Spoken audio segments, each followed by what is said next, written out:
News 18 India. ये भी है, दुनिया सुनिएगा बहुत ध्यान से। किसान और सरकार के बीच बातचीत डायरेक्ट नहीं हो रही है, मध्यस्थता कर रहे हैं पंजाब के मुख्यमंत्री भगवंत मान।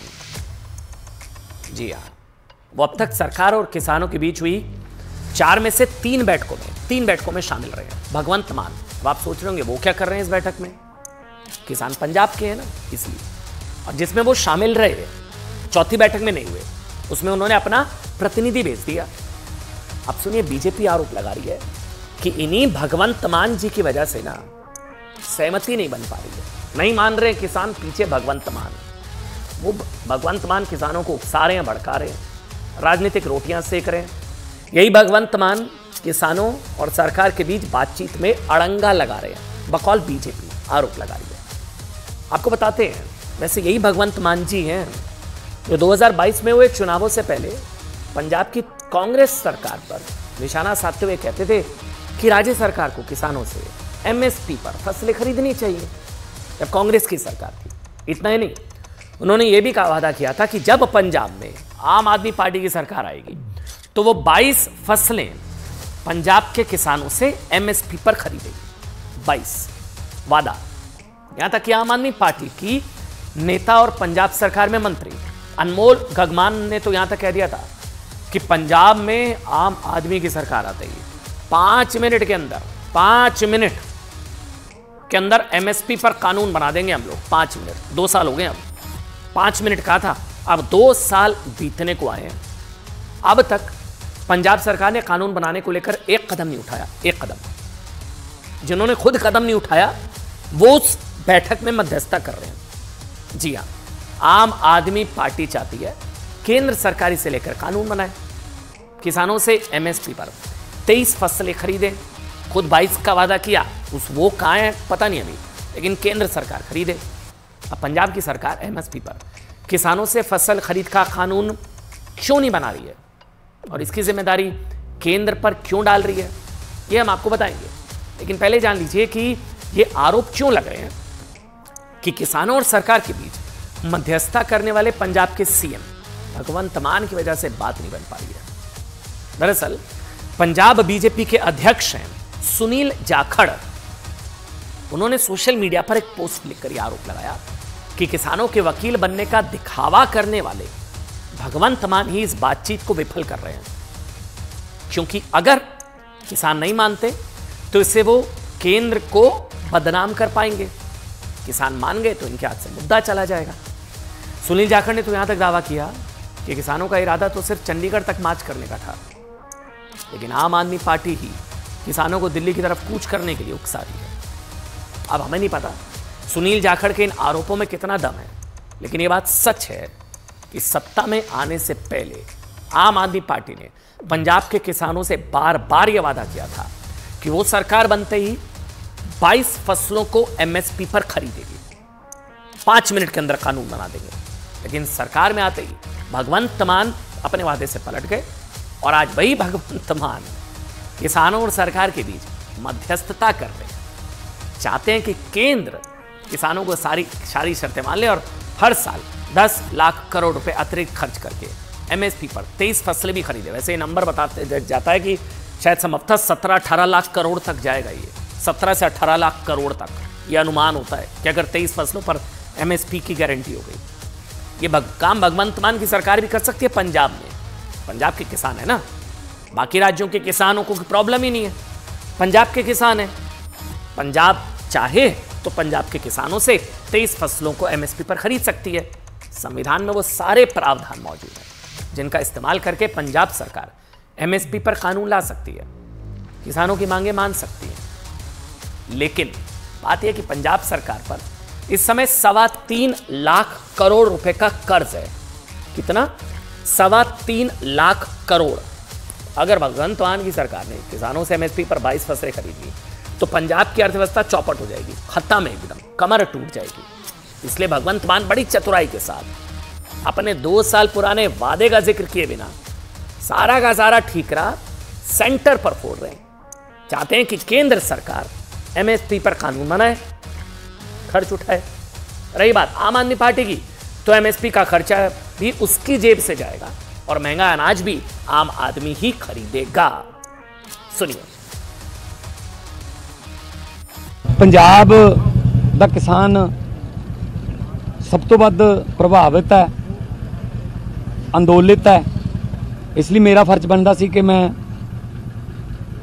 पंजाब दे मुखिया होने के नाते अपने लोगों के वकील के तौर पर इत्थे आवां। मैं अब ये कहूं कि जब कांग्रेस की सरकार राज्य में थी तब दिल्ली से अरविंद केजरीवाल जी मुख्यमंत्री होने के नाते कहते थे कि पंजाब भी एमएसपी लागू क्यों नहीं करता।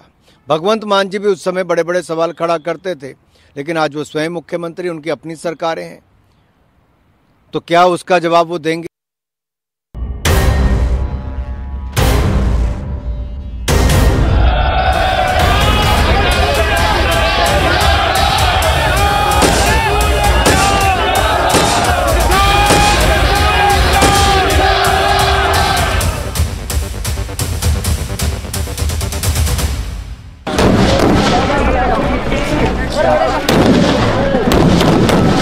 आंदोलन के नाम पर ये उपद्रव और हंगामे की इन तस्वीरों ने एक बार फिर दिल्ली को डरा दिया है।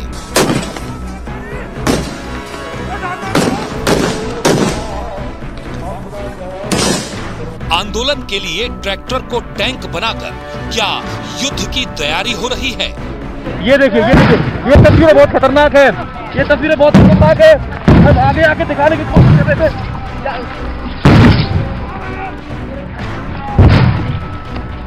जमीन से लेकर आसमान में जंग चल रही है। निगरानी के लिए और आंसू गैस के लिए इस्तेमाल होने वाले ड्रोन पर पतंग से हमला हो रहा है। तस्वीरें देखकर लगता है कि खुद को अन्नदाता कहने वाले ये लोग बख्तरबंद गाड़ियों से शांतिपूर्ण मार्च करने नहीं निकले, बल्कि ऐसा लग रहा है जैसे किसी जंग का ऐलान हो चुका है।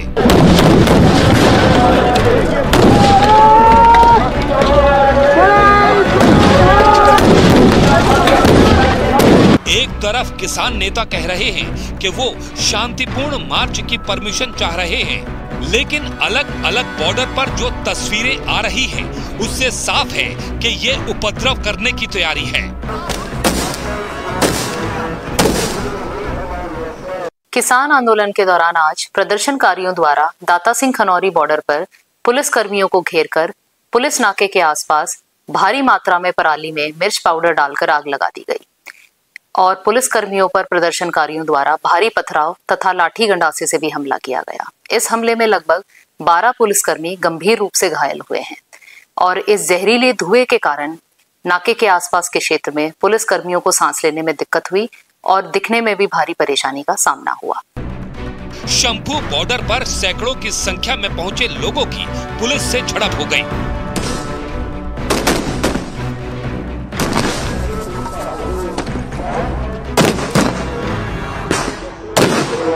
लगातार आंसू गैस के गोले किसानों के ऊपर दाग रही है। लगातार जो किसान नेता है, यहाँ पर जो मंच लगा हुआ है, टेम्परेरी मंच, वहां से लगातार अपील भी कर रहे हैं कि आप आगे ना जाएं और अभी क्योंकि बातचीत चल रही है तो ऐसे में आप संयम बरतें, पेशेंस दिखाएं, आपको किसी भी तरीके का एग्रेशन यहाँ पर नहीं दिखाना है। लेकिन करीब 9वां दिन आंदोलन का है और आप इस भीड़ को देख के अंदाजा लगाइए कि यहाँ की स्थिति क्या है।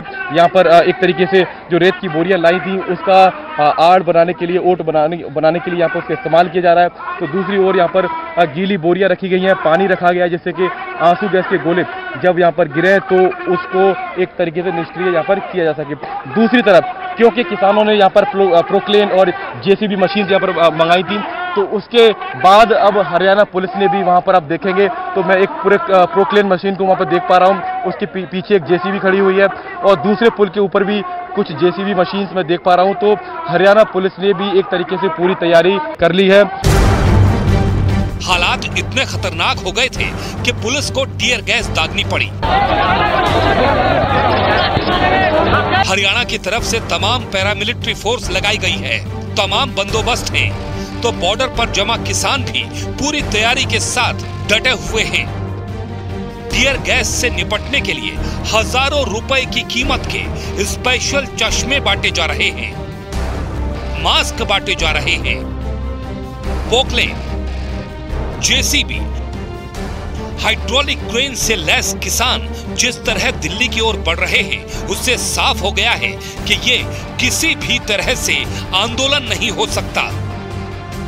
इस तरह की मॉडिफाइड गाड़ियों से पहुंचे लोग क्या दिल्ली पर धावा बोलना चाहते हैं? इन खतरनाक गाड़ियों को बॉर्डर पर लाने का मकसद सिर्फ नुकसान पहुंचाना ही हो सकता है। खुद को किसान कहने वाले लोग साथ में पोकलैंड जैसी भारी भरकम मशीन लेकर पहुंच गए। इसका इस्तेमाल खुदाई करने में होता है। आखिर आंदोलन और प्रदर्शन में इस तरह की मशीन का क्या काम? इस मशीन को चलाने वाले ड्राइवर के लिए तो लोहे की शील्ड बना दी गई। देखिए और समझिए, आखिर ये प्रदर्शन की तैयारी है या किसी जंग का ऐलान है? सुरक्षा एजेंसियों के मुताबिक किसानों के बेड़े में 1200 ट्रैक्टर और 200 कारें शामिल हैं। बॉर्डर पर लंबे समय तक टिके रहने के लिए टेंट और राशन पानी की पूरी व्यवस्था है। ये संघर्ष चलेगा, बातचीत से ही समाधान होगा, ठीक है। और इसका दर्द पूरे देश को है कि जिस तरह से हरियाणा उन किसानों के ऊपर इस्तेमाल कर रहा है, बुलेट का, गोलों का इस्तेमाल कर रहा, उसकी नाराजगी पूरे देश में है। किसान आंदोलन के तीसरे दिन ही सब कुछ साफ हो गया था, जब किसान नेताओं ने मोदी का ग्राफ नीचे करने का बयान दिया था।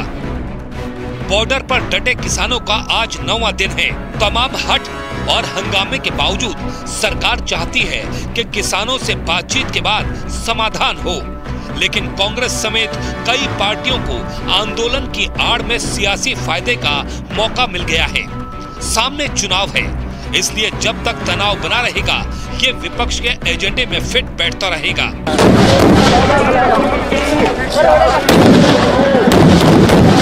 किसान सबसे ज्यादा मेहनत करता है, पसीना बहाता है, रात दिन मेहनत करता है, सर्दियों के अंदर, गर्मियों के अंदर, बरसात के अंदर हमारे लिए अन्न उगाता है। उनकी जो भी, वो गरीब है, अमीर तो नहीं है ना किसान। ऐसा तो नहीं कि बड़े बड़े बंगले बना के बैठे हैं किसान। इन लोगों ने तो बड़े बड़े बंगले बना रखे हैं नेताओं ने। किसान की बात क्यों नहीं मानते? किसान की नाजायज, किसान की मांग क्या है? किसान कह रहा है मेरी फसल का मेरे को पूरा दाम मिलना चाहिए। मिलना चाहिए कि नहीं मिलना चाहिए? मिलना चाहिए। उसकी बात क्यों नहीं मानते? किसान को ये क्यों करना पड़ रहा है?